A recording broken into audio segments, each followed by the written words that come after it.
अच्छा भाई, आज हम पढ़ने लगे हैं। क्या पढ़ने लगे भाई?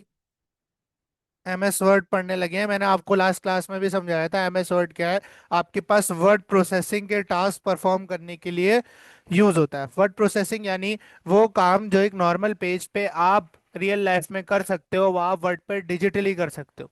जैसे लेटर लिखना, एप्लीकेशन लिखना, सर्टिफिकेट्स बनाना, ये सारी चीज़ें आप डिजिटली वर्ड के ऊपर कर सकते हो। और इसके फायदे क्या है? इनहेंस सिक्योरिटी, आप इसको अपडेट ऐड कर सकते हो अपनी मर्जी से। जबकि अगर आप नॉर्मल पेज पे पेन से लिखोगे कोई लेटर, उसमें कोई चीज़ गलती हो जाएगी तो आपको उसको दोबारा से लिखना पड़ेगा या काट के लिखना पड़ेगा। बिल्कुल चेंज कर सकते हैं, जिस तरह भी चाहो। ठीक है। अच्छा, खोल लेते हैं हम अपना वर्ड। ठीक है, वर्ड का ऐप कुछ इस तरह से ब्लू का आइकन आता है आपके पास, ब्लू कलर का। ये आपके पास वर्ड की होम स्क्रीन है। ठीक है, इधर आपको ब्लैंक डॉक्यूमेंट नजर आ रहा है, रीसेंट्स नजर आ रहे हैं। रीसेंट्स वो फाइल्स जो इसमें रिसेंटली खोली गए। ठीक है, जिस पे रिसेंटली काम किया गया, वो फाइल्स आपको यहाँ पर नजर आ रहे होते हैं, ताकि आप डायरेक्टली इधर से एक्सेस कर सको। फिर फेवरेट्स हैं, अगर आप फेवरेट फाइल्स रखना चाहते हो तो आप फेवरेट्स में रख सकते हो। फिर आपके पास यहाँ पर न्यू का टैब आ जाता है। ठीक है, न्यू के टैब के अंदर भी आपको ब्लैंक डॉक्यूमेंट और टेम्पलेट्स मिलते हैं। अभी आपके पास काम नहीं कर रहे टेम्पलेट्स। ठीक है, लेकिन अगर मैं यहाँ पर सर्च करूँ सीवी का टेम्पलेट, तो आपके पास यहाँ पर देख लो डिफरेंट सीवी के टेम्पलेट्स आ गए, जो कि वर्ड के ऑलरेडी प्री डिफाइंड टेम्पलेट्स हैं। ठीक है, लोगों ने सीवी के टेम्पलेट, टेम्पलेट क्या होता है? हाँ, एक पैटर्न और एक फ्लो बना के कोई रख देता है, आपको सिर्फ उसमें मॉडिफिकेशन करनी होती है और आपका काम हो जाता है। आपको वो चीज़ स्क्रैच से नहीं बनानी पड़ती। This is a template. ठीक है, तो यहाँ पर आपको सीवी के देखो कितने सारे टेम्पलेट्स मिल रहे हैं। आप कोई सा भी चूज करो, बस अपनी इंफॉर्मेशन डालो और आपकी सीवी रेडी है। ठीक है, यहाँ पर आप टेम्पलेट्स भी सर्च कर सकते हो न्यू के सेक्शन में आके, इसमें सर्च ऑनलाइन टेम्पलेट्स। ठीक है, लेकिन मेक श्योर आपका इंटरनेट काम कर रहा हो, ये इंटरनेट से सर्च होता है। ठीक है, फिर आपके पास ओपन का आता है। अब देखो, एक तो ये है कि मैं स्क्रैच से न्यू फाइल बनाऊं, आपके पास वर्ड की। ठीक है, एक है कि फॉर एग्जांपल मेरे पास एक फाइल बनी रखी है, उसको मुझे खोल कर उसमें कुछ चेंजेस करने, तो मैं ओपन से खोलूंगा। किससे खोलूंगा? ओपन से खोलूंगा। ठीक है, इस पे अभी आते हैं हम लोग। फिर आता है आपके पास अकाउंट का टैब। ठीक है, इसके अंदर आपके पास माइक्रोसॉफ्ट का अकाउंट आ रहा होगा, यूजर इन्फॉर्मेशन, साइन आउट करना हो तो साइन आउट कर सकते हो। अगर नहीं लगा होगा तो यहाँ साइन इन आ रहा होगा, आपने लगा लेना है। ठीक है, नहीं भी लगा हो तो ये चलता है। ठीक है, उसके बाद आपके पास ऑफिस का बैकग्राउंड आ रहा होता है। ठीक है, अगर आप बैकग्राउंड चेंज करना चाहते हो, वैसे तो बैकग्राउंड ना ही चेंज करो, ये वाइट ही ज्यादा बेटर लगता है बैकग्राउंड। ठीक है, वरना वो अजीब से फिर रंग भरेंगे बैकग्राउंड आ रहे होंगे आपके एमएस वर्ड पे। ठीक है, उसके बाद आपके पास ऑफिस कलर थीम आती है, जो कि कलरफुल ही अच्छी लगती है एमएस ऑफिस में। अगर आप इसको ब्लैक कर दोगे तो ब्लैक हो जाएगा। ठीक है, अगर आप इसको डार्क ग्रे करना चाहो तो ये डार्क ग्रे हो जाएगा। ठीक है, इसको आप वाइट रखना चाहो तो वाइट हो जाएगा, लेकिन कलरफुली एमएस ऑफिस में थीम सही लगती है। ठीक है, अच्छा, उसके बाद यहाँ पर आपके पास लाइसेंस की इंफॉर्मेशन आ रही है। देखो, ये ऑफिस एक्टिवेटेड है, अगर आपके पास अनएक्टिवेटेड होगा तो यहाँ अनलाइसेंस लिखा हुआ आ रहा होगा। ठीक है, अच्छा, चलते हैं होम के अंदर, और यहाँ पर एक चीज लिखी हुई है, ब्लैंक डॉक्यूमेंट। जो आपके पास वर्ड की फाइल होती है उसको हम डॉक्यूमेंट कहते हैं। क्या कहते हैं? Document. Document is a collection of pages. Document is a collection of pages, बहुत सारे पेजेस मिलके एक डॉक्यूमेंट बनाते हैं। या सिंगल पेज भी, अगर आप सिंगल पेज पे भी काम करते हो, वो भी आपके पास वर्ड का ही डॉक्यूमेंट होता है, जरूरी नहीं है मल्टीपल पेजेस हो। ठीक है, बनेगा तो डॉक्यूमेंट ही, उसके अंदर मल्टीपल पेजेस। ये ऐसा ही है कि नोटबुक का कवर है, उसके अंदर मल्टीपल पेजेस है, तो वो जो कवर है उसने पेजेस को कवर कर रखा है, तो हम उसको नोटबुक कहते हैं। ठीक है, अगर वो कवर नहीं होता तो हम उसको नोटबुक तो नहीं कहते, हम कहते हैं सिर्फ पेजेस हैं। ठीक है, इसी तरह वर्ड के अंदर जो पेजेस होते हैं उनको हम इनडायरेक्टली क्या कहते हैं? डॉक्यूमेंट कहते हैं। ठीक है, अब यहाँ पर आपके पास ब्लैंक डॉक्यूमेंट अगर मैं सेलेक्ट करूँ, तो आपके पास एक एरिया खुल जाएगा यहाँ पर, जो कि आपके पास डैशबोर्ड है एमएस वर्ड का। ठीक है, वर्किंग एरिया। अब यहाँ पर सबसे ऊपर आ रही है आपके पास टाइटल बार। टाइटल बार के अंदर एमएस वर्ड का लोगो आ रहा है। ऑटो सेव ऑन करना चाहते हो तो कर लो, लेकिन ये ऑटो सेव जो है ना, वन ड्राइव पर होगा। ठीक है, ये क्लाउड में स्टोर करने का ऑटो सेव है। अगर वन ड्राइव का आपके पास नहीं लगा हुआ तो ये सेव नहीं करेगा। ठीक है, जैसे गूगल ड्राइव होती है ना, इसी तरह माइक्रोसॉफ्ट की वन ड्राइव होती है। अगर आप यहाँ पर ऑटो सेव ऑन कर दोगे तो ये फाइल डायरेक्टली ऑटो सेव होती रहेगी माइक्रोसॉफ्ट की वन ड्राइव के अंदर। ठीक है, ज्यादातर हम इसको क्लोज ही रखते हैं। फिर आपके पास यहाँ पर डॉक्यूमेंट का नाम आ रहा है, यानी कि वर्ड की फाइल का नाम बाय डिफॉल्ट क्या होता है, डॉक्यूमेंट 1, डॉक्यूमेंट 2, कुछ इस तरह से नाम आ रहा होता है। ठीक है, क्या आ रहा है आपके पास, डॉक्यूमेंट 1। इसको आप चेंज भी कर सकते हो। फिर यहाँ सर्च बार आ रहा है, अगर आप कुछ सर्च करना चाहो, just start typing here to bring features to your fingertips and get help. ठीक है। वैसे एमएस वर्ड के अंदर आप किसी भी चीज पर माउस का कर्सर रखोगे ना, तो वो आपको उस चीज के बारे में खुद ही बता देता है टूल टिप के अंदर।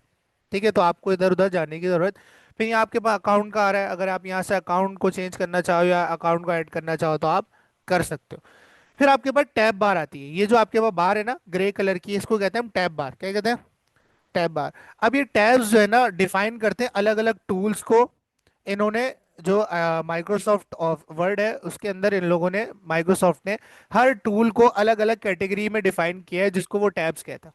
होम के अंदर इसेंशियल टूल्स होते हैं, जो कि बहुत ज़्यादा यूज होने वाले टूल्स होते हैं एक पेज के ऊपर। फिर इंसर्ट में अगर आपको एक्सटर्नली कोई चीज़ इंसर्ट करनी है, जैसे पिक्चर इंसर्ट करनी है, आपको शेप्स इंसर्ट करने हैं, तो वो सारे टूल्स आपको कहाँ मिलेंगे, इंसर्ट टैब के अंदर मिलेंगे। ठीक है, अगर आपको कोई चीज़ ड्रॉ करनी है पेज के ऊपर, तो ड्राइंग के टूल्स आपको कहाँ मिलेंगे, ड्रॉ टैब के अंदर मिलेंगे। अगर आपको डिजाइनिंग चेंज करनी है अपने पेजेस की, तो आपको वो टूल्स कहाँ मिलेंगे, डिजाइन टैब के अंदर मिलेंगे। लेआउट चेंज करना है पेज का, तो लेआउट के अंदर मिलेंगे, एंड सो ऑन। ठीक है, तो डिफरेंट डिफरेंट टैब्स हैं। अब सबसे पहले बाय डिफॉल्ट लिखा हुआ है, खुला हुआ है आपके पास होम टैब। कौन सा टैब खुला हुआ है, होम। अब ये आपके पास खुला हुआ है होम टैब का एरिया। अच्छा, किसी किसी के पास हो सकता है इस तरह से ना, इस तरह आ रहा हो, मतलब उसको ये चीज दिख ही नहीं रहा हो, रिबिन। ठीक है, तो इसको खोलने के लिए आप क्या करोगे, किसी भी टैब पर आप राइट क्लिक करो। राइट क्लिक करने के बाद यहाँ पर कोलैप्स द रिबन पे चेक आ रहा होगा, इसको आप अनचेक कर दोगे ना, आपका रिबन खुल जाएगा। अच्छा, टैब का जो ये एरिया खुलता है, इसको हम रिबन कहते हैं। क्या कहते हैं, रिबन। अब रिबन भी ना कैटेगराइज्ड होता है अलग अलग ग्रुप्स में। मैंने आपको बताया टैब्स होते हैं, टैब का पूरा रिबन होता है। अब रिबन भी कैटेगराइज होता है अलग अलग ग्रुप्स में। ये जो आपको डिवाइडर्स नजर आ रहे हैं ना, डिवीजन बने हुए हैं, ये लाइंस, इनको हम ग्रुप्स कहते हैं। क्या कहते हैं, ग्रुप्स। हर ग्रुप जो है ना एक टाइप ऑफ टूल्स को अपने पास रखता है, जो कि इन सेशन। ठीक है, मतलब कि अगर आपको क्लिपबोर्ड का काम करना है तो आप क्लिपबोर्ड का ग्रुप यूज करोगे, फॉन्ट का काम करना है तो फॉन्ट का ग्रुप यूज करोगे। इन्होंने बहुत ना क्लीन और डिवाइड करके रखा है अलग अलग ग्रुप्स के अंदर, ताकि आपको वो टूल वहीं मिले जहां आप जाना चाहते हो। अब फॉर एग्जांपल ग्रुप नहीं होता, सारे एक जगह होते, तो थोड़ा सा मिक्सअप लगता, काम होता लेकिन थोड़ा मिक्सअप लगता है। इससे थोड़ी आसानी हो जाती है कि सर अगर हमें फॉन्ट के ऊपर स्टाइलिंग करनी है तो मैं फॉन्ट ग्रुप में जाऊंगा, अगर मुझे पैराग्राफ को जो है ना थोड़ा मैनिपुलेट करना है तो मैं पैराग्राफ ग्रुप के टूल्स को यूज करूंगा। ठीक है, तो डिफरेंट ग्रुप्स बने हुए हैं। कितने ग्रुप्स हैं इधर, 6। नीचे देखो ना, clipboard, font, paragraph, styles, editing and edits, इधर 6 ग्रुप्स हैं। ठीक है। अब ये अपने अपने कामों के हिसाब से ग्रुप्स बने हुए हैं। ठीक है, हर ग्रुप का कोई ना कोई स्पेसिफिक काम है। ठीक है। अब सबसे पहला ग्रुप है आपके पास क्लिपबोर्ड का। क्लिपबोर्ड पता है किसी को, पता होना चाहिए वैसे, क्लिपबोर्ड क्या होता है। नहीं नहीं, क्लिपबोर्ड ना हर डिजिटल डिवाइस के अंदर होता है। अब मोबाइल के अंदर ना आपको शो नहीं होता क्लिपबोर्ड के नाम से। ये जो आप कॉपी कट पेस्ट करते हो ना, ये फीचर होते हैं क्लिपबोर्ड सॉफ्टवेयर के, इसको हम क्लिपबोर्ड कहते हैं।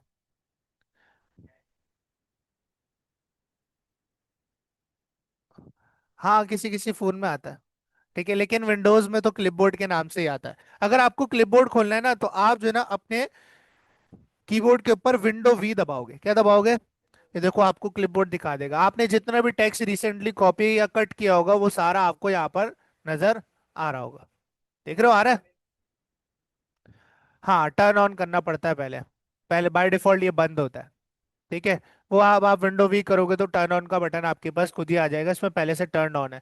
ठीक है, तो क्लिपबोर्ड से ये होता है कि फॉर एग्जांपल मुझे जो है ना चार चार जो मैंने 4 स्टेप्स पीछे चीज कॉपी की थी, वो भी मुझे यहाँ पर मिल रही है। देख रहे हो। ठीक है, तो ये आपके पास क्लिपबोर्ड कहलाता है। यानी कि क्लिपबोर्ड में मुझे कौन कौन से टूल्स मिलेंगे सर, कट, कॉपी, पेस्ट। ठीक है, वैसे ये ज्यादातर हम ये वाले यूज नहीं करते, हमें पता है कॉपी के लिए कंट्रोल C, कट के लिए कंट्रोल X, और पेस्ट के लिए कंट्रोल V। ठीक है, तो ये हम कीबोर्ड के शॉर्टकट से ज्यादातर यूज कर रहे होते हैं, लेकिन अगर आप करना चाहो तो आप इसको भी यूज कर सकते हो।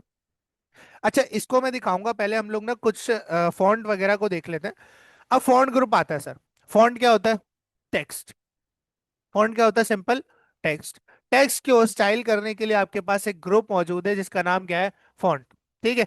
अब यहाँ पर फॉर एग्जांपल इस पेज पर देखो, आपको यहाँ पेज नजर आ रहा है, देख रहे हो? This is a page. इसके ऊपर मैं जो कुछ जैसे भी लिखूंगा, जिस स्टाइलिंग में भी लिखूंगा, प्रिंट निकालूंगा, मुझे वैसे ही नजर आएगा। ऐसा ही है। ठीक है। अब यहाँ पर मैंने इस पेज के ऊपर लिख दिया एपटेक। ठीक है। अब ये एपटेक जो है ना, लिखा हुआ अच्छा नहीं लग रहा मुझे, इसको थोड़ा सा बोल्ड करना है, इसकी फॉन्ट फैमिली को बदलना है, इसका साइज बड़ा करना है, इसका कलर चेंज करना है, इसके ऊपर बैकग्राउंड कलर लगाना है। ये सब स्टाइलिंग मुझे कौन प्रोवाइड करेगा? Font group. ठीक है। अब फॉन्ट ग्रुप के अंदर सबसे पहली चीज आती है फॉन्ट फैमिली। क्या आती है? Font family. फॉन्ट फैमिली क्या होती है? टेक्स्ट लिखने का तरीका। ठीक है। हम सबकी अपनी अपनी फॉन्ट फैमिली है। इसके लिखने का तरीका डिफरेंट है, इसकी हैंड राइटिंग डिफरेंट है, इसकी हैंड राइटिंग डिफरेंट है, इसकी हैंड राइटिंग डिफरेंट है। इसको हम कहते हैं फॉन्ट फैमिली। ठीक है। जो आपके पास स्टाइल होता है लिखने का, हैंड राइटिंग का। ठीक है। अब यहाँ पर आपको डिफरेंट हैंड राइटिंग्स यानी कि फॉन्ट फैमिलीज मिल जाती है। आप जो लगाना चाहो अपने हिसाब से, अपनी स्टाइलिंग के हिसाब से, जो आपको बेटर लगता है वो आप लगा सकते हो। लेकिन कुछ ऐसा फॉन्ट मत चूज करना कि जो समझ ना आए। ठीक है। कुछ ऐसे फॉन्ट होते हैं जैसे ये वाला देखो। ठीक है। क्रिस्टल क्लियर फॉन्ट्स रखने, क्लीन फॉन्ट्स चूज करने होते हैं हमेशा। ठीक है। अब ये देखो, ये वाला ज्यादा सही लग रहा है, ये भी अच्छा लग रहा है, ये थोड़ा बोल्ड अच्छा लग रहा है। ठीक है। अब अगर मैं यहाँ से चूज करता हूँ अल्जेरियन फॉन्ट फैमिली, इसको चूज किया, क्या अप्लाई हो गया? नहीं। हाँ। या याद रखो, जब भी वर्ड के अंदर किसी फॉन्ट के ऊपर स्टाइलिंग लगानी है तो उस टेक्स्ट को आपको सेलेक्ट करना पड़ता है पहले, ऐसे स्टाइलिंग अप्लाई नहीं होती। ठीक है। मैंने पहले एप्टेक को किया माउस से सेलेक्ट। सेलेक्ट करने के बाद मैंने चूज किया अल्जेरियन फॉन्ट फैमिली, मेरे पास अप्लाई हो गए। सेलेक्ट किया हुआ है, फिर आता है आपके पास फॉन्ट साइज। टेक्स्ट का साइज कितना होगा? बाय डिफॉल्ट 12 होता है। ठीक है। अगर आप बड़ा करना चाहो 72 पे ले जाओ, 72। अच्छा, अब सर यहाँ पर ना आपके पास सबसे छोटा जो यहाँ पर आ रहा है वो 8 आ रहा है, और सबसे बड़ा जो आ रहा है वो 72। क्या मैं इससे बड़ी फॉन्ट साइज नहीं दे सकता? दे सकते हैं। ठीक है। जस्ट आपने यहाँ पर इस वाले टाइप के अंदर आना है, और यहाँ से आपने इस नंबर को मिटाना है, और आपने जितना देना है, मैंने 100 कर दिया तो 100 अप्लाई हो जाएगा। है ना? ठीक है।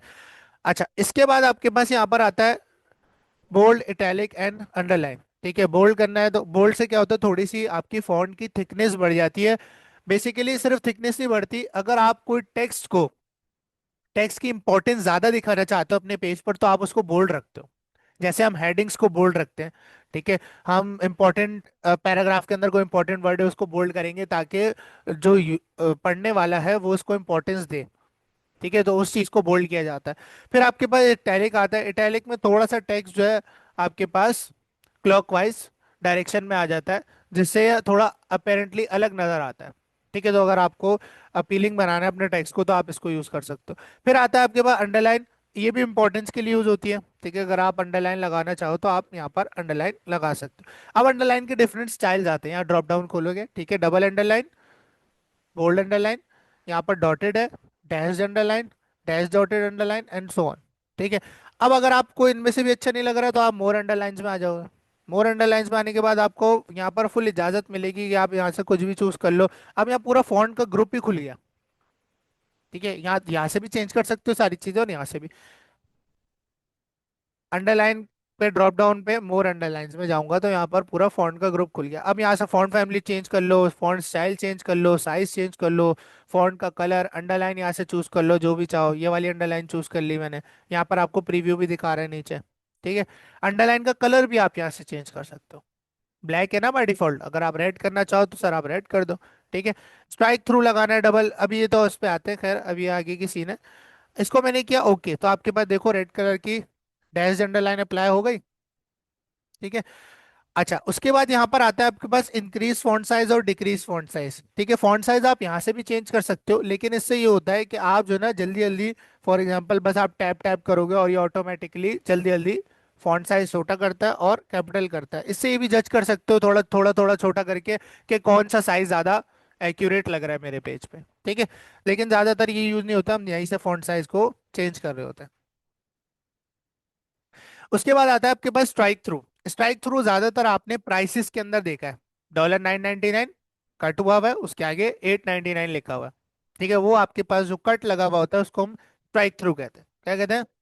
Strike through. ठीक है। तो आप स्ट्राइक थ्रू का यूज कर सकते हो, देखो कट लग गया। ठीक है, अब आप यहाँ पर 899 लिखो, कुछ भी लिखो। ठीक है।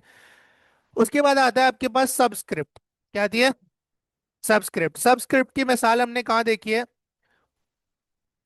केमिस्ट्री का फॉर्म, चलो केमिस्ट्री नहीं पढ़ी, H2O का फॉर्मूला तो देखा है ना सबने। ठीक है, कैसे लिखते हैं? H2O। कैसे लिखा होता है? नहीं, टू जो है वो H और O की बेस में होता है, ऐसा ही है। तो आप किसी भी टेक्स्ट को अगर आपने उसके लेफ्ट राइट के टेक्स्ट की बेस में लिखना है, यानी कि अंडर द लाइन लिखना है, अंडर द लाइन लिखना है, तो आप सबस्क्रिप्ट का यूज करोगे। सिर्फ टू को मैंने सब में लेके जाना है ना, बेस में, तो सिर्फ टू को सिलेक्ट करूंगा, सबको नहीं करूंगा। यहाँ पर टू को सिलेक्ट किया, और यहाँ पर आपने देखो, इसको पढ़ भी लो। Type very small letters just below the line of the text. यहाँ पर आपने सबस्क्रिप्ट किया, देखो आपका टू छोटा हो गया। ये मिसाल है आपके पास सबस्क्रिप्ट की, अगर आप किसी भी टेक्स्ट को बेस बनाना चाहते हो लाइन पे। ठीक है। अच्छा, फिर आती है आपके पास सुपरस्क्रिप्ट। सुपरस्क्रिप्ट में क्या होता है? जिस भी टेक्स्ट के ऊपर लगाओगे वो अबव द लाइन चला जाएगा, यानी कि इनडायरेक्टली वो पावर बन जाएगी, सबस्क्रिप्ट। ठीक है, और ये आपके पास कहलाती है सुपरस्क्रिप्ट। अब यहाँ पर type very small letters just above the line of the text, इसकी मिसाल देखी हम लोगों ने मैथ्स के अंदर, ए स्क्वायर प्लस बी स्क्वायर। कैसे लिखा होता है? नहीं, टू हमारा कहाँ होता है? पावर में। तो टू को सेलेक्ट किया, सुपरस्क्रिप्ट करा, टू को सेलेक्ट किया, सुपरस्क्रिप्ट करा, आपके पास बन गया सुपरस्क्रिप्ट। सबस्क्रिप्ट समझ आ गया? ठीक है। नेक्स्ट है आपके पास वर्ड आर्ट। ये कहलाता है आपके पास वर्ड आर्ट। ठीक है, वैसे तो ये ज्यादातर हम लोग जो प्रोफेशनल डॉक्यूमेंट्स होते हैं उसमें यूज नहीं कर रहे होते, क्योंकि ये एक्स्ट्रा ऑर्डिनरी स्टाइल्स होते हैं। ठीक है, कुछ आप यूज कर सकते हो इसमें से जो डिसेंट डिसेंट लगते हैं। ठीक है, लेकिन ये बहुत ज्यादा फंकी हो जाते हैं एक प्रोफेशनल डॉक्यूमेंट के लिए। हाँ, को बच्चों के लिए कुछ चीज बना रहे हो, बच्चों के लिए कुछ सर्टिफिकेट बना लो, उसके अंदर आप ये वर्ड आर्ट यूज कर सकते हो। ये खुद देखो टेक्स्ट कैसा नजर आ रहा है इसमें, देख रहे हो? ठीक है। फॉर एग्जाम्पल मैं वर्ड आर्ट लगाना चाहता हूँ, यहाँ पर मैंने नाम लिखा अपना। अच्छा, ये अभी भी ना सबस्क्रिप्ट में चल रहा है। यहाँ पर मैंने अपना नाम लिखा। नाम लिखने के बाद मैंने नाम को सेलेक्ट किया, और यहाँ से मैंने वर्ड आर्ट चूज कर लिया। फॉर एग्जाम्पल मुझे ये अच्छा लग रहा था, मैंने अप्लाई कर दिया। देखो अच्छा तो नहीं लग रहा ना, इसलिए मैं कह रहा हूँ कि ये ज्यादातर यूज नहीं होता। ठीक है, लेकिन अगर आप करना चाहो तो आप कर सकते हो। आपने ये वाला वर्ड आर्ट चूज किया तो कुछ इस तरह का वर्ड आर्ट हो जाएगा। ठीक है, थोड़ा जूम कर देता हूँ। अच्छा, अब वर्ड आर्ट ना, ये तो आपके पास प्रीसेट्स बने बनाए। ठीक है, अगर आप अपना कुछ लगाना चाहो, आप जो आउटलाइन लगाना चाहते हो ब्लैक कलर की, तो आप आउटलाइन लगा सकते हो। आपने ब्लैक कलर चूज किया, ब्लैक कलर की आउटलाइन आ जाएगी टेक्स्ट के ऊपर, टेक्स्ट के ऊपर आउटलाइन आ जाएगी। ठीक है। फिर आपके पास यहाँ पर शेडो है। अगर आप शेडो देना चाहते हो अपने टेक्स्ट को, तो आप शेडो यहाँ से डायरेक्टली दे सकते हो। ये अगर मैं वाला शेडो दूं, देखो नीचे शेडो आ गया, नजर आ रहा शायद नजर ना आ रहा हो। ठीक है, स्क्रीन शेयर में होता है। फिर आपके पास रिफ्लेक्शन आती है, ये तो बिल्कुल सही लगती है, बस इतनी खास भी नहीं लगती है। रिफ्लेक्शन कुछ इस तरह का आपको शेड पड़ता हुआ नीचे दिखेगा, रिफ्लेक्ट हो रहा होगा आपका टेक्स्ट नीचे की तरफ। ठीक है, ये रिफ्लेक्शन है। फिर आपके पास ग्लो आता है, ये तो बिल्कुल भी अच्छा नहीं लगता। ठीक है, अगर आप ग्लो लगाना चाहते हो तो आप लगा लो, ये कुछ इस तरह का। बताओ ये प्रोफेशनल डॉक्यूमेंट में टेक्स्ट अच्छा लगेगा? नहीं। तो ये ज्यादातर वर्ड आर्ट आपके पास यूज नहीं होता। ठीक है। नेक्स्ट आपके पास आता है यहाँ पर टेक्स्ट हाइलाइटर। अगर आप अपने किसी टेक्स्ट को हाईलाइट करना चाहते हो तो आप हाइलाइटर का यूज कर सकते हो। जैसे हम बुक्स पढ़ रहे होते हैं, हमें कोई इंपॉर्टेंट लाइन जो है वो अपने पास सेव रखनी है, उसको रिमेंबर रखना है, तो हम उसको हाईलाइट कर देते हैं। इसी तरह सेम टेक्स्ट के अंदर भी अगर आप कोई चीज हाईलाइट करना चाहो तो हाईलाइटर आपको मिलता है, जिसका ज्यादातर कलर जो है वो येलो बेटर लगता है। आप चेंज भी कर सकते हो, लेकिन येलो जो है स्टैंडर्ड है। ठीक है। अच्छा, अब यहाँ पर ना आप एक चीज मैं आपको बता दूं, देखो अब यहाँ पर ना मुझे बहुत सारा टेक्स्ट चाहिए, तो मैं क्या गूगल पे जाऊंगा, फिर वहां से टेक्स्ट उठाऊंगा, फिर यहाँ पेस्ट करूंगा, फिर उस पर स्टाइलिंग करूंगा। अब यहाँ पर ना आपके वर्ड के अंदर एक फॉर्मूला आता है जिसको हम कहते हैं लॉरेम। क्या कहते हैं? लॉरेम। अब यहाँ पर आप अगर लिखोगे इक्वल्स टू लॉरेम, क्या लिखोगे? इक्वल्स टू लॉरेम, और यहाँ पर आप राउंड ब्रैकेट ओपन क्लोज करोगे, और यहाँ एंटर करोगे, तो आपके पास एक डमी टेक्स्ट जनरेट हो जाएगा। क्या होगा? एक डमी टेक्स्ट जनरेट हो जाएगा, जिस पे आप प्रैक्टिस कर सकते हो बेसिकली। कैसे करोगे? इक्वल्स टू लिखोगे, लॉरेम इक्वल्स टू लगाना है, लॉरेम राउंड ब्रैकेट लगाओगे, एंटर करोगे, आपके पास खुद ब खुद एक डमी टेक्स्ट आ जाएगा। अच्छा, यहाँ पर एक और है रैंडम का, लेकिन रैंडम पूरा नहीं लिखते, RAND लिखते। ठीक है, रैंडम का यहाँ पर एंटर रैंडम करोगे तो आपके पास इससे भी आपको डमी टेक्स्ट मिल जाता है। ठीक है, डमी टेक्स्ट है बिल्कुल, जो वर्ड के अंदर सेव होता है इसके पीछे, है ना?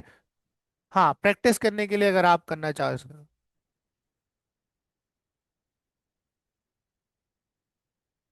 अरे इसके ऊपर चीजें अप्लाई करके दिखाऊंगा ना। हाँ, वो करने सिखाऊं। हाँ, HTML में भी होता है लॉरम। ठीक है। अच्छा, अब यहाँ पर ना देखो, ये आपको सिर्फ इतना सा ही पैराग्राफ दे रहा है। अब फॉर एग्जाम्पल मुझे 20 30 लाइन 50 लाइन का पैराग्राफ चाहिए डमी, फिर क्या करूंगा? नहीं। यहाँ पर देखो, आपने क्या लिखना है जब आप रैंडम लिख रहे हो ना, तो राउंड ब्रैकेट के अंदर आप लाइंस बता दो कि कितनी लाइंस का आपको चाहिए। मैंने कहा 50 लाइंस। कितना लिख दिया मैंने? 50। राउंड ब्रैकेट बंद किया और एंटर किया, देखो कितना सारा आ गया। ठीक है। तो आप लाइन नंबर्स भी बता सकते हो कि आपको कितने चाहिए। एक, हाँ, उसके अंदर भी आप लॉरेम के अंदर भी लाइंस लिख सकते हो। ठीक है। डन है। अब यहाँ पर ना फॉर एग्जांपल मैंने बोला कि भाई पढ़ते पढ़ते ये लाइन मेरे लिए इंपॉर्टेंट है, इसको मैं हाईलाइट करना चाहता हूँ, तो इस लाइन के पूरे टेक्स्ट को मैंने किया सिलेक्ट। सेलेक्ट करने के बाद मैंने हाईलाइटर पे क्लिक किया, देखो हाईलाइट हो गया। डिजिटली हाईलाइट हो गया। इसको बाद में चेंज करना चाहूँ तो कर सकता हूँ। क्या पेपर का हाईलाइटर मिटा सकता हूँ? नहीं मिटा सकता। हाँ। अरे पेपर पेपर पे अगर मैं लिखूं हाईलाइट करूं, इसको कैसे मिटाएंगे? अच्छा सवाल है। यहाँ से आप कर दोगे नो कलर। ये ड्रॉप डाउन दिख रहा है हाईलाइटर का, यहाँ से नो कलर कर दोगे, नो कलर करोगे हाईलाइटर हट जाएगा। ठीक है। अच्छा, यहाँ पर देखो कलर भी आते हैं डिफरेंट, लेकिन ये इतने ही कलर्स होते हैं हाइलाइटर के, और कलर्स आप चूज नहीं कर सकते। ठीक है, येलो ग्रीन, ये कंट्रास्टी कलर्स होते हैं जो कि टेक्स्ट पर सही लगते हैं। इनमें ज्यादातर येलो और ग्रीन ही यूज हो रहा होता है। ठीक है। तो ये आप यूज कर सकते हो एज अ हाइलाइटर। फिर आता है आपके पास फॉन्ट कलर। क्या आता है? फॉन्ट कलर यानी टेक्स्ट का कलर अगर आप चेंज करना चाहो। अभी तक तो हमारा ब्लैक ही था ना। ठीक है, फॉर एग्जांपल मुझे इस लाइन का जो है टेक्स्ट कलर चेंज करना है, तो मैं यहाँ से कलर चेंज कर सकता हूँ। फॉर एग्जांपल मैं रेड करना चाहता हूँ, मैंने टेक्स्ट कलर क्या कर दिया? रेड। वो हाइलाइटर था, ये टेक्स्ट कलर है। ठीक है। ये बात सबको समझ आ गई। फिर आते हैं आपके पास केसेस। केसेस कहते हैं आपके पास जो इंग्लिश के अंदर राइटिंग स्टाइल्स होते हैं। Sentence case, lower case, upper case, capitalize each word और टॉगल केस। ठीक है। सेंटेंस केस क्या होता है? सेंटेंस केस में होता है फुल स्टॉप लगा, फुल स्टॉप के बाद जो पहला लेटर आएगा वो कैपिटल होगा, बाकी सारे स्मॉल होंगे, ये सेंटेंस केस कहलाता है। ऐसे ही इंग्लिश के अंदर ये होता है ना, फुल स्टॉप के बाद पहला लेटर, पहले वर्ड का पहला लेटर कैपिटल होता है, बाकी स्मॉल होते हैं। हाँ, अगर कोई नाउन आ जाता है इंपॉर्टेंट, जैसे पाकिस्तान या किसी का नाम आ जाता है, वो हम कैपिटल में लिख रहे होते हैं उसका फर्स्ट लेटर, वो अलग बात है। ठीक है। फिर आता है आपके पास लोअर केस। लोअर केस यानी सारे अल्फाबेट्स क्या होंगे? स्मॉल केस में होंगे, स्मॉल होंगे। अपर केस यानी कैपिटल होंगे सारे। ठीक है।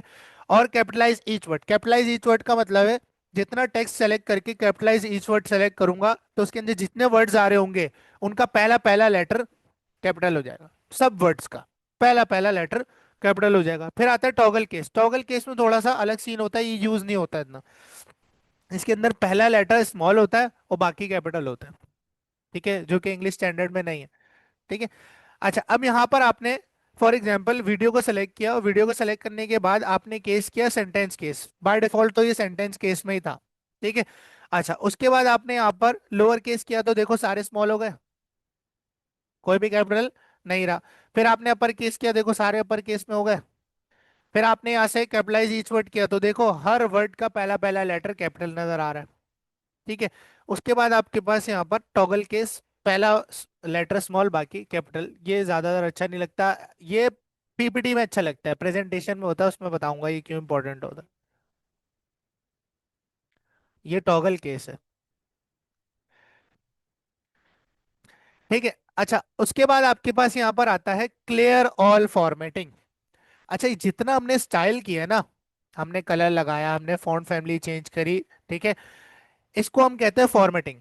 वर्ड की लैंग्वेज के अंदर स्टाइलिंग को कहते हैं फॉर्मेटिंग। ठीक है। तो क्लियर ऑल फॉर्मेटिंग यानी क्लियर ऑल स्टाइलिंग, कि भाई मैं जिस भी टेक्स्ट को सेलेक्ट करके इस बटन को प्रेस करूंगा क्लियर ऑल फॉर्मेटिंग के, तो उस पे से जितने स्टाइल्स होंगे, फॉन्ट फैमिली, उसका कलर, उसका फॉन्ट साइज, वो सब अपनी जो इनिशियल स्टेट है उसमें आ जाएगा, क्लियर हो जाएगा। ठीक है। यहाँ पर देखते हैं, यहाँ देखो कलर लगा हुआ है, इसको मैंने सेलेक्ट किया, क्लियर ऑल पे किया, देखो गया कलर। सिमिलरली आप कुछ भी कर लो यहाँ पर, फॉर एग्जांपल इसका मैं फॉन्ट फैमिली चेंज कर दूँ, इसका मैं साइज कैपिटल कर दूँ, और ये करने के बाद मैं क्लियर ऑल कर दूँ, देखो अपनी वापस ओरिजिनल स्टेट में आ गया। तो अगर आपको किसी से चीज से भी क्लियर ऑल फॉर्मेटिंग करनी है, उसकी स्टाइलिंग रिमूव करनी है सारी की सारी, तो आप क्लियर ऑल फॉर्मेटिंग का बटन यूज कर सकते हो। फॉन्ट ग्रुप सबको समझ आया? कैपिटलाइज ईच वर्ड क्या है? सारे नहीं, हर वर्ड का पहला पहला लेटर कैपिटल। सेंटेंस केस में पूरे सेंटेंस का पहला लेटर कैपिटल होगा। हाँ। हाँ, ये देखो इसमें दिया हुआ भी है। ठीक है।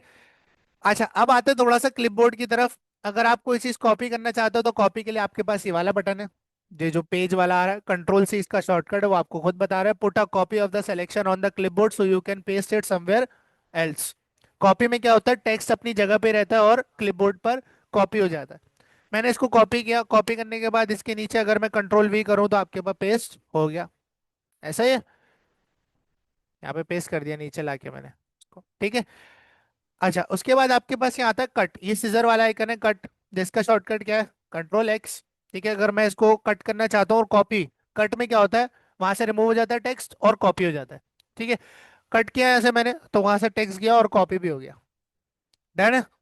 फिर आपके पास पेस्ट करना चाहो तो आप यहाँ से पेस्ट भी उसको डायरेक्टली कर सकते हो इससे। ठीक है। नेक्स्ट, ये आपके पास बड़ी काम की चीज है, ये जो ब्रश वाला आइकन है, फॉर्मेट पेंटर, जरा इसको पढ़ो।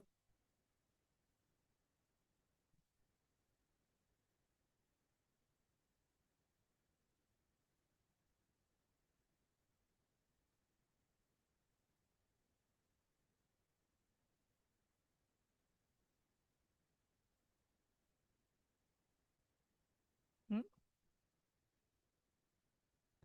कहाँ पे लिखा है?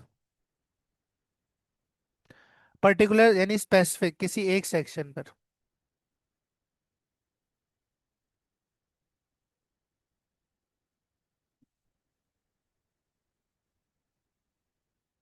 क्या समझ आया?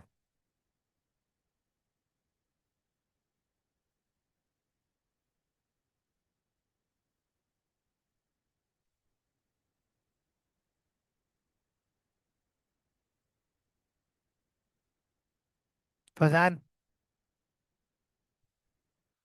क्या कॉपी होगा?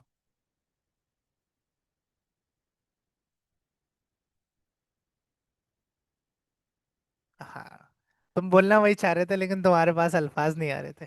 उसने बोला टेक्स्ट, बोलो चीज। फॉर्मेट कॉपी पेस्ट हो जाएगा तुमने कहा। नहीं नहीं, कोई मसला नहीं। ठीक है। अब देखो फॉर एग्जाम्पल, यहाँ पर मैंने टू मेक योर डॉक्यूमेंट के ऊपर कुछ स्टाइलिंग कर रखी है। मैंने इसकी फॉन्ट फैमिली चेंज कर दी, मैंने इसका साइज चेंज कर दिया, मैंने इसका टेक्स्ट कलर चेंज कर दिया। ठीक है। अब मुझे यही same styling save time and word के ऊपर भी चाहिए। एक तो तरीका ये है कि मैं दोबारा से इसको फॉन्ट फैमिली चेंज करूं, कलर दूं, इसमें मेरा टाइम वेस्ट होगा और एक्यूरेट होगा नहीं होगा, ये दूसरी बात है। ठीक है। अब नहीं, देखो इसको देख के बता सकते हो इसका फॉन्ट साइज कितना होगा? नहीं बता सकते, जब तक कि इसके ऊपर माउस नहीं रखोगे, कर्सर नहीं रखोगे, जब तक पता नहीं चलेगा ऊपर। ठीक है। तो यही सेम स्टाइलिंग अगर मैं सेव टाइम एंड वर्ड पे देना चाहता हूं, तो सबसे पहले जिस स्टाइलिंग को कॉपी करना है उसके टेक्स्ट को मैंने सेलेक्ट किया। सेलेक्ट करने के बाद मैंने फॉर्मेट प्रिंटर ब्रश पर क्लिक किया। क्लिक करने के बाद कुछ इस तरह का कर्सर आपके पास आ जाएगा, ब्रश वाला। ठीक है। और आपने जिस भी टेक्स्ट के ऊपर ये स्टाइलिंग कॉपी करनी है, बस उसको आपने इस तरह से सिलेक्ट किया, जैसे ही माउस छोड़ोगे कॉपी हो जाएगी। है ना? किसी एक टेक्स्ट की, किसी स्पेसिफिक टेक्स्ट की स्टाइलिंग दूसरे टेक्स्ट पर पेस्ट करने को फॉर्मेट पेंटर कहते हैं। फॉर्मेट, स्टाइलिंग, पेंटर, यानी कि स्टाइलिंग को किसी और टेक्स्ट पर पेंट कर दो, सिंपल। ठीक है, ये आपको समझ आ गया। ठीक है। नेक्स्ट आपके पास है पैराग्राफ ग्रुप। ठीक है, यानी कि पैराग्राफ की जितनी भी पैराग्राफ से रिलेटेड जितनी भी चीजें होंगी वो आप इससे हैंडल कर सकते हो। ठीक है। अब पैराग्राफ ग्रुप पे चलते हैं, यहाँ पर मैं जो है ना रैंडम दोबारा से लगा लेता हूँ। ठीक है, तो मेरे पास एक डमी पैराग्राफ यहाँ पर आ चुका है। सबसे पहले यहाँ पर अलाइनमेंट। अलाइनमेंट क्या होती है? तरतीब। ठीक है, कि वो लेफ्ट अलाइन करेगा, राइट अलाइन करेगा। इंग्लिश हम कहाँ से लिखते हैं? लेफ्ट टू राइट लिखते हैं, उर्दू राइट टू लेफ्ट लिखते हैं। अगर आप किसी चीज को पेज के सेंटर में रखना चाहते हो तो सेंटर लाइन करोगे। ठीक है। अब यहाँ पर by default left he align होगा क्योंकि इंग्लिश है, तो लेफ्ट से लिखी जाएगी। अगर आप इस पैराग्राफ को सेलेक्ट करके, ये आपके पास है लेफ्ट अलाइन। ठीक है। Align your content with the left margin. अच्छा, ये मार्जिन का वर्ड आया, मार्जिन क्या होता है? हाँ, लाइन। सही बोला। इधर बताओ, इधर क्या है मार्जिन? बोला तुमने सही है, कॉन्सेप्ट वही है। यहाँ तो लाइन नहीं है ना। जो पेज पे जो बाय डिफॉल्ट तुम्हें स्पेस नजर आ रहा है ना, क्या तुम कोने से लिख पा रहे हो? ये जो स्पेस आ रहा है इसको हम मार्जिन कहते हैं पेज का। क्या कहते हैं? मार्जिन होती है स्पेसिंग, पेज की स्पेसिंग। ठीक है, इसको आप एडजस्ट भी कर सकते हो, कम ज्यादा भी कर सकते हो, लेकिन बाय डिफॉल्ट इतनी होती है पेज की वर्ड के अंदर। ठीक है। अब वो कह रहा है कि अगर आप अपने मार्जिन पर लेफ्ट मार्जिन की तरफ टेक्स्ट को अलाइन करना चाहते हो तो आप लेफ्ट अलाइन का यूज करोगे, यानी कि ये वाली स्पेसिंग। ठीक है, राइट, ये राइट मार्जिन है, वो टॉप मार्जिन है, और नीचे बॉटम मार्जिन होगा। ठीक है। अगर आप सेंटर करना चाहते हो तो आप इस तरह से सेंटर भी कर सकते हो, दिस इज सेंटर लाइन। फिर आपके पास आता है राइट अलाइन, राइट पे करना चाहते हो तो, है ना? ठीक है। उसके बाद आता है आपके पास यहाँ पर जस्टिफाई। जस्टिफाई क्या है? इक्वल। जस्टिफाई इक्वल होता है, लेकिन ये कैसे काम करेगा? देखो, यहाँ पर आपके पास जो देखो, यहाँ से अगर आप देखो लेफ्ट मार्जिन की तरफ, तो आपकी हर लाइन जो है ना एक सीक्वेंस में, एक पैटर्न में, एक स्ट्रेट लाइन में आपके पास टेक्स्ट शुरू हो रहा है। लेकिन अगर एंडिंग देखो तो आपके पास ये लाइन यहाँ खत्म हो रही है, दूसरी वाली इससे पहले ही खत्म हो गई। हाँ। और ये देखो आगे पीछे हो रही है। ठीक है। अगर आप चाहते हो आपका टेक्स्ट जो है वो लेफ्ट और राइट मार्जिन से इक्वल रहे, तो आप जस्टिफाई अलाइनमेंट का यूज करोगे। देखो अब शुरू भी बराबरी से होगी और खत्म भी एक दूसरे के बराबरी। हाँ, ये जो खत्म हो रहा है ये तो इधर ही खत्म होगा। ठीक है। लेकिन अगर इसको मैं बढ़ाऊंगा तो ये एंड तक, सर्च के एच के नीचे तक ही जाएगा। ठीक है। बस ये करता है कि वर्ड्स के बीच में थोड़ी थोड़ी स्पेसिंग बढ़ा के एडजस्ट कर देता है। ठीक है, ये कहलाती है जस्टिफाई अलाइनमेंट। समझ आ गए? उसके बाद आती है आपके पास लिस्ट। लिस्ट क्यों बनाते हैं भाई? अगर हम अपने किसी भी आइटम्स को, जो भी हम आइटम्स चाहते हैं उनको एक ऑर्गेनाइज फॉर्म में स्टेप बाय स्टेप शो कराना चाहते हैं, तो हम लिस्ट का यूज करते हैं। ठीक है, जैसे हम नॉर्मली राशन की लिस्ट बनाते हैं। राशन को पैराग्राफ में क्यों नहीं लिखते? सेपरेट करना होता है ना, अलग अलग सीक्वेंस में दिखाना होता है, इसलिए हम उसकी लिस्ट बनाते हैं। सिमिलरली अगर आपको पॉइंट्स दिखाने या किसी चीज के स्टेप्स या सीक्वेंस दिखानी है तो आप लिस्ट का यूज करोगे। अब यहाँ पर आपके पास दो तरीके की लिस्ट होती हैं। ऑर्डर्ड लिस्ट होती है और एक अनऑर्डर्ड लिस्ट होती है। ठीक है। ऑर्डर लिस्ट को वर्ड के अंदर हम कहते हैं सीक्वेंशियल लिस्ट। क्या कहते हैं?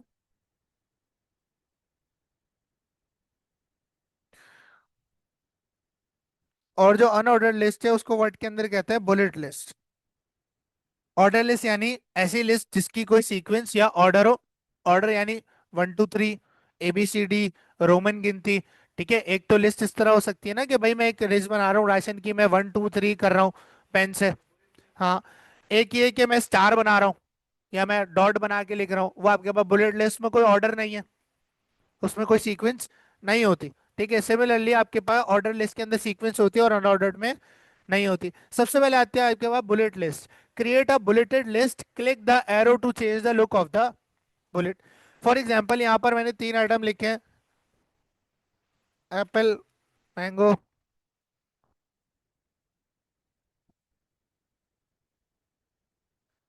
ठीक है। तो इसको अगर मैं लिस्ट में कन्वर्ट करना चाहता हूँ तो मैं इसको सेलेक्ट करूंगा, और सेलेक्ट करने के बाद मैंने यहाँ से बुलेट लिस्ट पे क्लिक किया तो ये आपके पास लिस्ट बन जाएगी। ठीक है। अब यहाँ वाटरमेलन के नीचे अगर मैं एंटर करूंगा तो अनदर बुलेट लिस्ट आ जाएगी। यहाँ पर मैं और भी कुछ लिख सकता हूँ। ठीक है, हेलो लिख दिया मैंने, दोबारा आ गया। अब क्या सर, ये खत्म ही नहीं होगी, मुझे नीचे पैराग्राफ लिखना है, दोबारा एंटर मारोगे बाहर आ जाएगा। ठीक है, बगैर कुछ लिखा। ठीक है। अगर लिख दोगे तो फिर नहीं वो रहेगा। एक मर्तबा एंटर करोगे तो बुलेट आएगी, दूसरी मर्तबा एंटर करोगे तो आप लिस्ट से बाहर आ जाओगे। ठीक है। इसी लिस्ट को अगर आपने सीक्वेंशियल बनाना है तो आप नंबर लिस्ट का यूज कर सकते हो। Create a number list, click the arrow for more numbering formats. वैसे इन्होंने ना ये नाम इन्होंने गलत दिया हुआ है, ये नंबर लिस्ट इनको नहीं देना चाहिए क्योंकि यहाँ पर अल्फाबेटिकल लिस्ट भी इन्होंने दी हुई है। ठीक है, तो आप इसको जो है ना ऑर्डर्ड या सीक्वेंशियल लिस्ट कह सकते हो। ठीक है। अब यहाँ पर आपने अप्लाई किया तो देखो आपके पास सीक्वेंस आ गए। ठीक है, अब आप जो भी सीक्वेंस करना चाहो आप यहाँ से कर सकते हो। अच्छा, बुलेट लिस्ट में ना डॉट आया, क्या सर मैं कोई और सिंबल नहीं लगा सकता? यहाँ से आपने ड्रॉप डाउन किया, आपको बहुत सारे सिंबल नजर आ रहे हैं, आपने ये वाला सिंबल चूज किया। अगर आपको ये सिंबल भी पसंद नहीं आ रहे, कोई और ही चाहिए, तो आप यहाँ जाओगे डिफाइन न्यू बुलेट के अंदर, तो आपके पास यहाँ पर डिफाइन न्यू बुलेट का ऑप्शन खुल जाएगा। अब यहाँ पर आप सिंबल चूज करना है, पिक्चर है या फॉन्ट है। मैंने कहा सिंबल है। सिंबल करोगे ना, यहाँ पर एक और विंडो खुल जाएगी, इसके अंदर बहुत सारे सिंबल है, हर तरह के सिंबल आपको मिलेंगे। ठीक है, जो भी ग्रीक लैटिन सिंबल, हर तरह के सिंबल मिलेंगे, जो भी आपको अच्छा लगता है वो आप चूज कर सकते हो। ठीक है, फॉर एग्जाम्पल यहाँ से मैं चूज कर लेता हूँ ये वाला सिंबल, इसको चूज किया, ओके किया, यहाँ से ओके किया, देखो अप्लाई हो गया। ठीक है।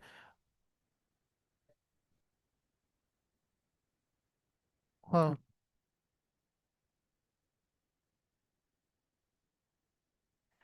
एक एंटर किया, आ गया।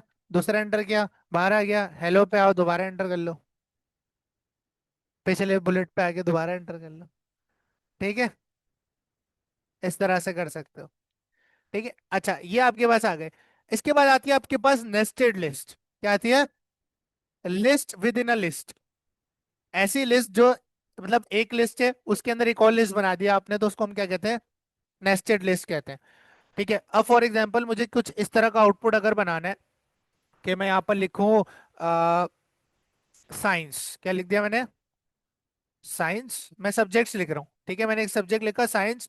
अब उसके अंदर ना मुझे उसके सब पार्ट्स डिफाइन करने हैं साइंस के। ठीक है, साइंस में आपके पास क्या क्या आ जाता है? केमिस्ट्री आ जाती है, आपके पास बी बुलेट के अंदर आपने फिजिक्स लिख दी। ठीक है, फिर आप यहाँ है टू, अब यहाँ पर आपने लिख दिया फॉर एग्जाम्पल एग्रीकल्चर लिख दिया, फिर आप एग्रीकल्चर के सब पार्ट डिफाइन करोगे यूं। तो ये कहलाती है नेस्टेड लिस्ट, समझ आ रही है? तो ये बनाने के लिए आप नेस्टेड लिस्ट का यूज कर सकते हो, लेकिन ये वाला बटन, ये वाला ऑप्शन इनका बेकार है। ठीक है, अगर आप सेलेक्ट करके ये वाला बटन चूज करोगे तो आपकी नेस्टेड लिस्ट नहीं बनेगी। अब ये कैसे बनेगी यहाँ देखना। अब देखो, यहाँ पर ना हम लोग सही वाली लिस्ट बना देते हैं पहले।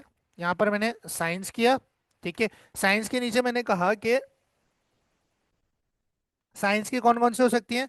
केमिस्ट्री हो सकती है, फिजिक्स है, और बायोलॉजी। ठीक है, और कोई फील्ड बताओ साइंस के अलावा। अरे साइंस के अलावा जिसके सब पार्ट्स हो। इंग्लिश। अब इंग्लिश में फॉर एग्जांपल ग्रामर उसका एक पार्ट है। ठीक है, अब देखो ये वैसा तो नहीं लग रहा ना जैसा होना चाहिए, या फॉर एग्जांपल मैं इसको चूज करूं और मैं यहाँ बुलेट लिस्ट चूज कर दूं, तो ये वैसा तो नहीं लग रहा ना। ठीक है, ये नेक्स्ट होना चाहिए, थोड़ा सा आगे होना चाहिए, केमिस्ट्री और फिजिक्स और बायोलॉजी साइंस से थोड़ा आगे होना चाहिए। ठीक है, तो इसको कैसे करोगे? अच्छा सर, इसको चूज करते हैं और इसको प्रेस करके देखते हैं यहाँ पर, देखो हुआ कुछ? नहीं हुआ। तो ये इसका ऑप्शन बेकार है। मैं आपको बताता हूँ। नहीं नहीं, MS वर्ड का ही ऐसा ही है। ठीक है, अब इसको सही कैसे करना है देखो। अगर आपको केमिस्ट्री को साइंस का सब पार्ट बनाना है तो आपने केमिस्ट्री के टेक्स्ट से पहले आना है। मेरा कर्सर कहाँ ब्लिंक कर रहा है? सी से पहले।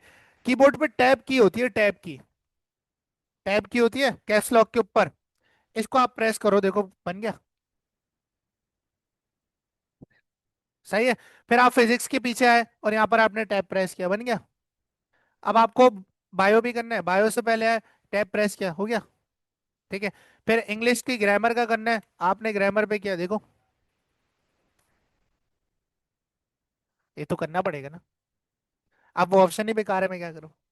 मैं तो बहुत कोशिश करी यार, इससे हो इससे हो, लेकिन आपको ना स्पेस देना पड़ेगा। जो केमिस्ट्री फिजिक्स है ना, जिसको आप सब पार्ट्स बनाना चाहते हो, उसमें आपको पहले स्पेस देना पड़ेगा, जब ये वर्ड उसको साइंस का सब पार्ट मानेगा। अगर स्पेस नहीं दोगे तो वो समझेगा ये एक ही लिस्ट है। ठीक है, तो ये इंपॉर्टेंट है ना? अच्छा, इसके अगर आप फॉर्मेट चेंज करना चाहो केमिस्ट्री फिजिक्स बायो का, तो आप यहाँ से चूज कर सकते हो, 1 2 3 चूज कर दिया तो 1 2 3 हो जाएगा। ठीक है, इसको आप चेंज अपनी मर्जी से कर सकते हो। ठीक है, बात समझ आ गई है किस तरह से नेस्टेड लिस्ट बनेगी? अब इसकी भी नेस्टेड, अगर केमिस्ट्री की भी नेस्टेड लिस्ट बनानी है तो यहाँ पर आऊंगा, नीचे टू हो गया, टू पे मैंने टैब प्रेस किया, देखो बुलेट आ गया। केमिस्ट्री का कुछ बताओ क्या होता है? कोई टॉपिक?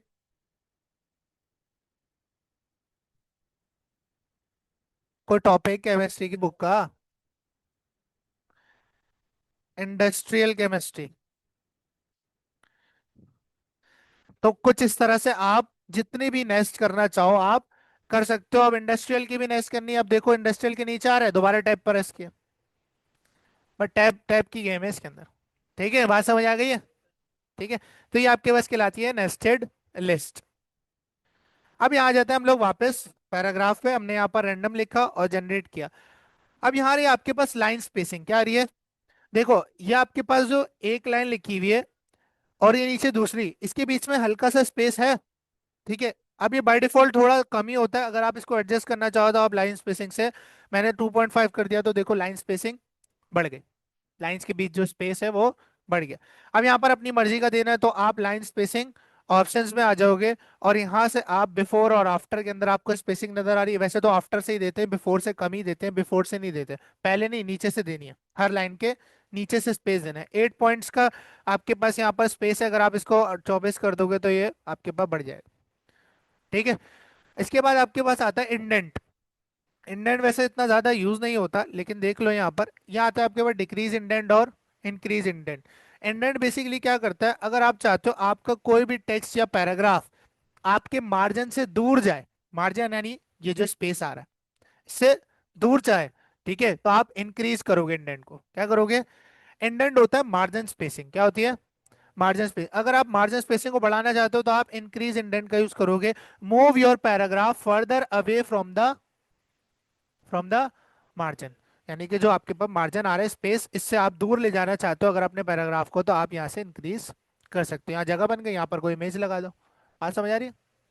ठीक है, नेक्स्ट आपके पास ये डिक्रीज है, अगर आप मार्जिन के करीब लेके जाना चाहते हो अपने टेक्स्ट को तो डिक्रीज इंडेंट का यूज करोगे। ये कहलाती है इंडेंटेशन स्पेसिंग, मार्जिन स्पेसिंग। हाँ कह सकते हो। उसके बाद यहाँ पर आपके पास आता है शेडिंग। शेडिंग यानी कि बैकग्राउंड कलर। ठीक है, बैकग्राउंड कलर और हाइलाइटर में फर्क होता है, अभी दिखाता हूँ। ठीक है, change the colour behind the selected text, paragraph और table cell, this is the specially useful when you want information to jump off the page. अब इसका तुम्हें बैकग्राउंड कलर चेंज करना है, तो तुम कैसे करोगे? तुमने यहाँ पर इसको सिलेक्ट किया और यहाँ से तुमने बैकग्राउंड कलर चेंज कर दिया। अब देखो बैकग्राउंड कलर में और उसमें क्या फर्क है हाइलाइटर में। हाइलाइटर में जितना टेक्स्ट सेलेक्ट करूंगा सिर्फ उसी पे लगता है। बैकग्राउंड कलर में अगर मैंने कोई पैराग्राफ का आधा पार्ट भी सेलेक्ट किया हुआ है ना, तो वो बैकग्राउंड कलर पूरे पैराग्राफ पे लगेगा। देखो मैंने यहाँ साइड बार से सिलेक्ट किया हुआ है ना, क्लिक इंसर्ट क्यों रेड हो गया, देख रहे हो? ठीक है, बैकग्राउंड कलर होल पार्ट पे लग जाता है और हाईलाइटर स्पेसिफिक टेक्स्ट पे लगता है, ये फर्क है। जाने? ठीक है, ये फर्क है आपके पास। तो ज्यादातर हम हाईलाइटर यूज कर रहे होते हैं, ये यूज नहीं कर रहे होते। ये आपके पास बैकग्राउंड कलर कहलाता है। उसके बाद आती है आपके पास सॉर्टिंग। अगर आप किसी चीज को सॉर्ट करना चाहते हो अल्फाबेटिकल या न्यूमेरिक ऑर्डर के अंदर, तो आप सॉर्ट कर सकते हो। सॉर्टिंग क्या होती है? तरतीब। फॉर एग्जाम्पल आपके पास alphabetical order A B C D गलत लिखी हुई है, Z W A C B D, अगर आप इसको सीक्वेंस में करना चाहते हो तो आप इसको सॉर्टिंग की मदद से कर सकते हो।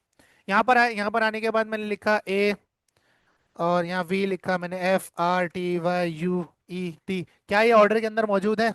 ठीक है, सॉर्टिंग बता रहा हूँ, इसको आप किसी भी चीज पर लगा सकते हो, पैराग्राफ हो कुछ भी हो।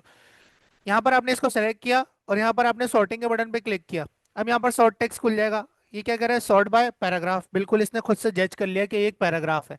पैराग्राफ यानी कि मल्टीपल लाइंस हैं इसके अंदर। पैराग्राफ कैसे बनता है? जब मल्टीपल लाइंस हो जाती हैं तो पैराग्राफ कहलाता है।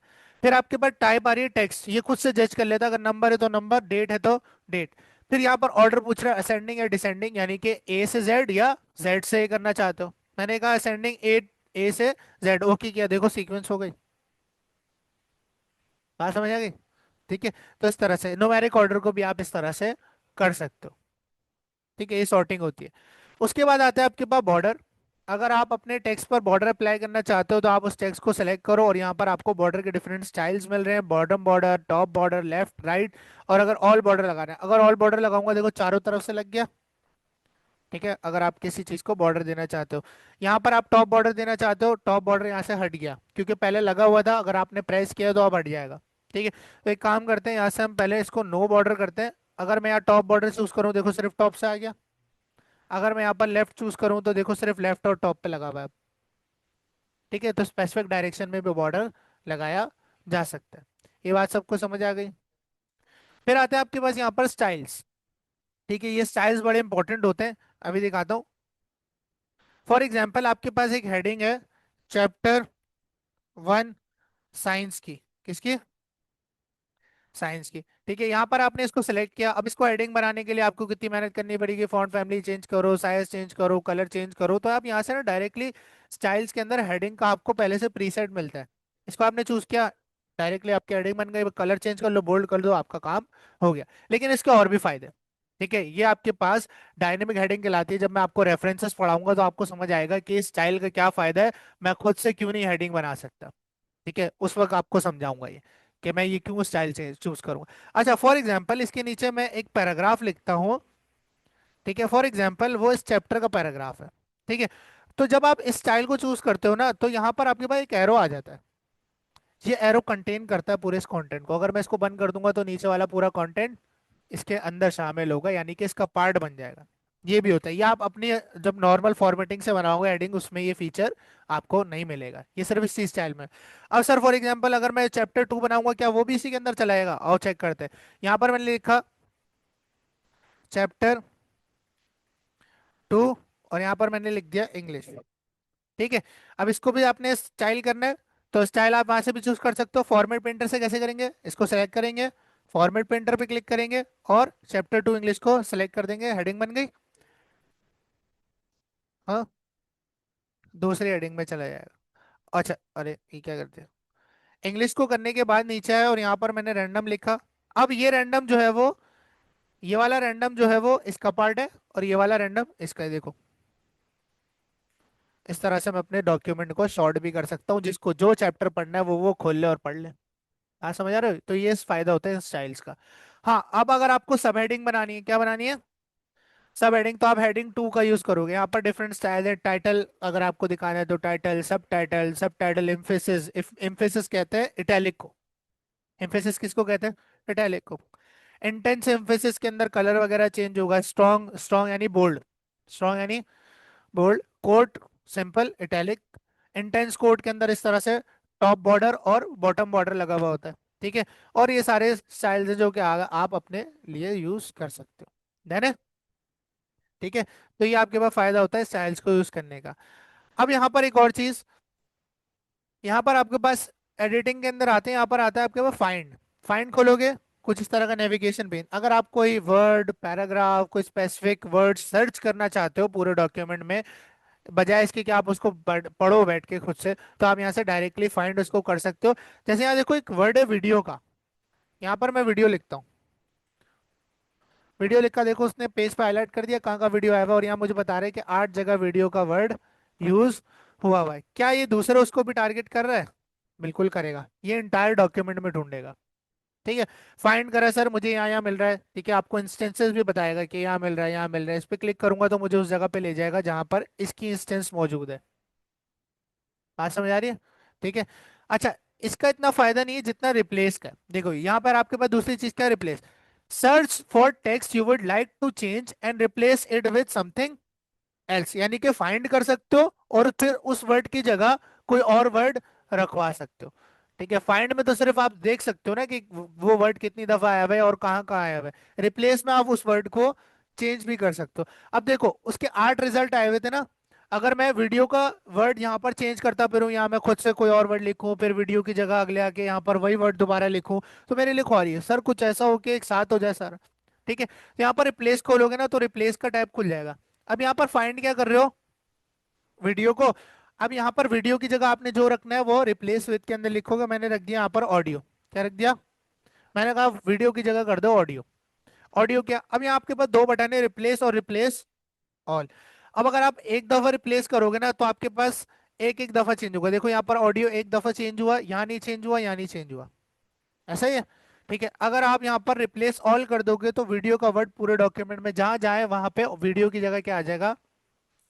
यस किया, ओके किया, क्लोज किया। अब मुझे बताओ, ये देखो, ऑडियो, ऑडियो, ऑडियो, ऑडियो, है ना? ये आपके पास रिप्लेस का काम है। ठीक है, और सिलेक्शन जब हम ऑब्जेक्ट्स पढ़ेंगे तो हम जब सिलेक्शन को देखेंगे, अभी हमने ऑब्जेक्ट्स नहीं पढ़े तो ये सिलेक्शन आपको नहीं समझ आएगा।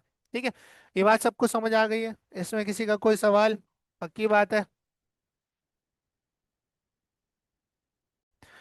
अब मुझे इस काम को ना, इस डॉक्यूमेंट को सेव करना है। ये सेव नहीं है, अगर तुम कट कर दोगे तो ये रिमूव हो जाएगा तुम्हारी रैम से। ठीक है। अब यहाँ पर आए, फाइल में जाओगे, कहाँ जाओगे? फाइल में जाने के बाद सेव एज के अंदर आओगे। सेव एज में आओगे, यहाँ से जाओगे ब्राउज में, कहाँ जाओगे? File, save as, browse. Browse में जाओगे, अब ब्राउज में जहां पर भी सेव करना है उधर चले जाओ। जैसे फॉर एग्जांपल मुझे सेव करना है डॉक्यूमेंट्स में, तो मैं डॉक्यूमेंट्स में आ गया। ठीक है। डॉक्यूमेंट्स में आने के बाद अब फाइल का नाम रख लो chapter 1 डॉट डॉक, इसने खुद रख दिया। ठीक है। मैंने कहा ये अब डॉक्यूमेंट, मैंने कुछ इस तरह का नाम रखा। और यहाँ पर ना सेव एज टाइप आपने वर्ड डॉक्यूमेंट ही रहने देनी है, इसको चेंज मत करना, इसको कोई पीडीएफ में मत कर देना। ठीक है। और आपने सेव कर दिया, अब ये आपका डॉक्यूमेंट हो चुका है सेव। अब अगर आप बंद भी कर दो तो फर्क नहीं पड़ता। अब चलते हैं हम लोग फाइल एक्सप्लोरर में, और डॉक्यूमेंट्स में गए, नीचे चलते हैं। देखो तैयब डॉक्यूमेंट नजर आ रहा है किसको? ये रहा, नजर आ रहा है? ठीक है, इस पे डबल क्लिक करोगे तो ये ऑटोमेटिकली आपके वर्ड में खुल जाएगा और आपका काम सेव्ड है। और यही फाइल जो आपने सेव करी है, यही तीन फाइल्स बनाओगे ऐसे, एक एप्लीकेशन की, एक लेटर की, और एक जेडी सर्टिफिकेट की, और ये तीनों फाइल्स मुझे गूगल क्लासरूम पे अपलोड करोगे। क्यों दे दे? लेटर तो यूं बन जाएगा, चैट जीपीटी पे जाओगे, टेक्स्ट लिखोगे और तुम ये कर दोगे। वैसे खुद टाइप करो तो ज्यादा बेटर है। छोटा नहीं, एक एक पेज की तो। हाँ।